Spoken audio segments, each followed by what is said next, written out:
नमस्कार। आज हम इतिहास के एक बहुत ही महत्वपूर्ण मोड़ पर बात कर रहे हैं, प्रथम विश्व युद्ध। कुछ स्रोत हैं हमारे पास, देखेंगे कि ये कैसे शुरू हुआ, ये संघर्ष, और ख़त्म कैसे हुआ। मकसद ये है कि इन स्रोतों से जो मुख्य बातें हैं वो निकालें, समझे कि घटनाओं की ये लड़ी चली कैसे और असल में बड़े कारण क्या थे। चलिए शुरू करते हैं। तो शुरुआत हुई उस एक घटना से, वो चिंगारी थी एक तरह से। आर्कड्यूक फ्रांस फर्डिनेंड की हत्या 28 जून 1914 साराजेवो में। हाँ, और हत्यारा था गैव्रिलो प्रिंसिप, एक बोस्नियाई सर्ब राष्ट्रवादी। वो ब्लैक हैंड नाम की एक गुप्त समूह से जुड़ा था। और इस घटना ने तूल पकड़ लिया। बिल्कुल, क्योंकि ऑस्ट्रिया हंगरी ने फौरन सर्बिया को जिम्मेदार ठहरा दिया और उन्होंने सर्बिया को एक अल्टीमेटम दिया जो बहुत सख्त था।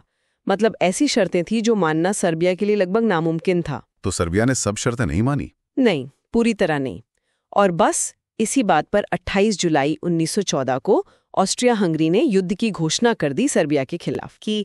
और क्योंकि फ्रांस रूस का सहयोगी था तो जर्मनी ने फ्रांस पर भी हमला बोल दिया। और फ्रांस तक पहुंचने के लिए उन्होंने बेल्जियम का रास्ता लिया। हाँ, जो कि एक तटस्थ देश था। और यहीं ब्रिटेन की एंट्री हुई। ब्रिटेन ने बेल्जियम की तटस्थता की गारंटी दी थी। तो ब्रिटेन ने जर्मनी के खिलाफ युद्ध छेड़ दिया।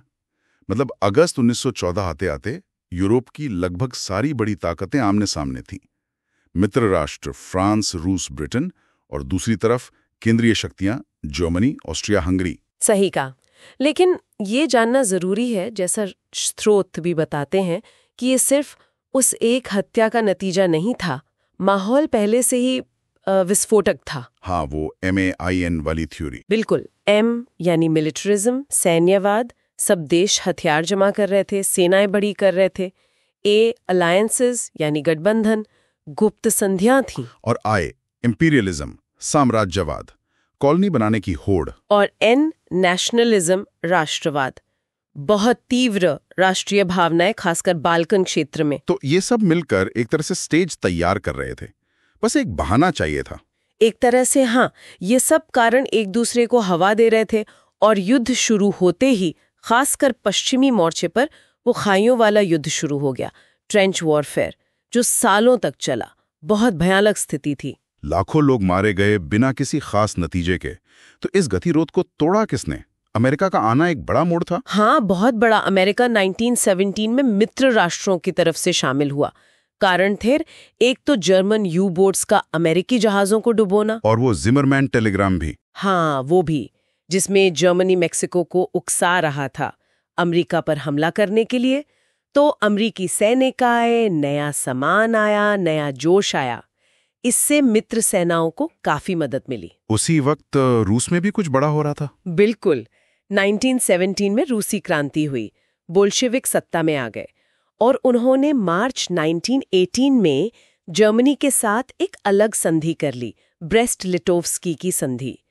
रूस युद्ध से बाहर हो गया। तो जर्मनी अपनी सेना पश्चिम में ला सका होगा। हाँ, वो पूर्वी मोर्चे से सेना हटाकर पश्चिम में ले आए। लेकिन तब तक अमेरिकी मदद पहुंचने लगी थी, तो वो बढ़त उतनी निर्णायक साबित नहीं हुई। फिर जर्मनी ने 1918 के वसंत में अपना आखिरी बड़ा हमला किया, स्प्रिंग ऑफेंसिव। जी, यही उनकी आखिरी कोशिश थी। शायद अमेरिकी सेना के पूरी तरह असरदार होने से पहले जीतना चाहते थे, पर ये नाकाम रहा। और फिर मित्र राष्ट्रों ने पलटवार किया। हाँ, जिसे 100 डेज ऑफेंसिव कहते हैं। अमेरिकी सैनिकों की मदद से उन्होंने जर्मन सेना को पीछे धकेलना शुरू कर दिया। जर्मनी के अंदर भी हालत खराब थे।